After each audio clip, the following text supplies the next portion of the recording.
So what we're going to do here is look at this biosynthetic pathway, and we're going to find the probabilities for every single phenotype that we see from this biosynthetic pathway. We're going to look at the probability that you're colorless, the probability that you're red, and the probability that you're black. And we're assuming over here that this is an F2 generation out of some cross from an F1 generation, right? Now, we want to see what proportion of the F2 progeny is colorless, red, and black.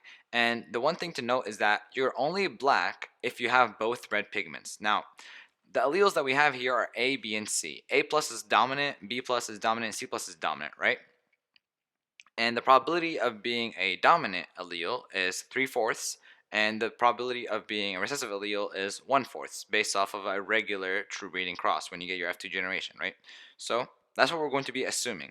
Now, if you want to figure out what proportion of the F2 progeny is colorless, we have to have two conditions, right? The first condition is that you have to be recessive for A and you have to be recessive for B. Now notice I'm saying and.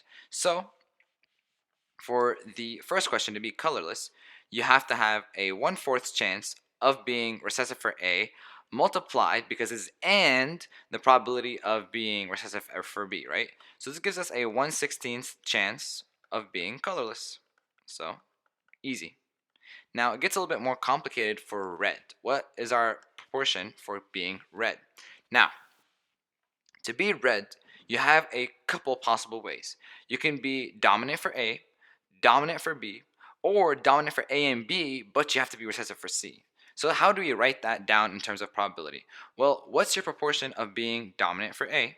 Well, it's 3/4, right? And this is one possibility, right? And being dominant for B is also 3/4.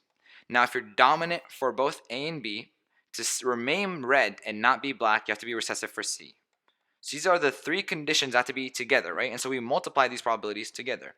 Now, another possibility, so now we start adding, another possibility is that you're dominant for A, so it's 3/4 chance, and recessive for B, and then for C, it doesn't matter what you are. So I'm going to give that a probability of 100%. Either you're essentially dominant or recessive, so it's 1. Now, this is the second possibility. The third possibility, so now we're adding again, not multiplying, because it's or we are recessive for A, but dominant for B, and then it doesn't matter what we are for C. And what this does is that it gives us a probability of 33/64. Now notice, when these events have to happen together, right? We multiply. And then when it's an or scenario, when it's a different type of scenario, we add the probability there. Okay, see that? So you're dominant A and dominant B and recessive C, or now you start adding dominant A, recessive B, and doesn't matter what you are, C, or recessive at A and dominant B and doesn't matter what you are for C. That's basically how the probability goes. Now, for black, to be black, what you have to do is be dominant at A and dominant at B and dominant at C. And so what that really is just 3/4 chance of being dominant A and 3/4 chance of being dominant B and a 3/4 chance of being dominant at C, right? And this gives us 27/64.